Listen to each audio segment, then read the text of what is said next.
Here we go.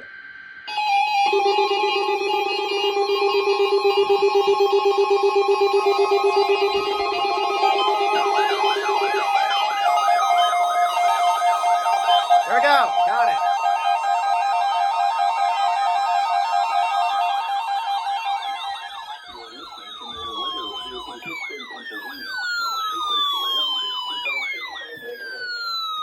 The preceding tone signals were a test of the alarm device of this weather radio station.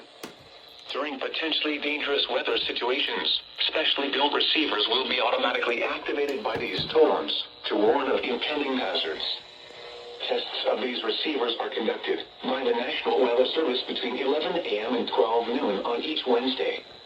This radio station, KIH 35, serves the following counties in western Pennsylvania: Allegheny, Armstrong, Beaver, Butler, Fayette, Greene, Indiana, Lawrence, Washington, and Westmoreland.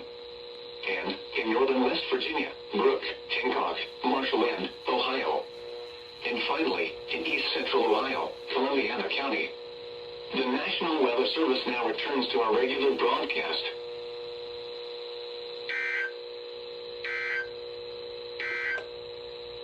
The fourth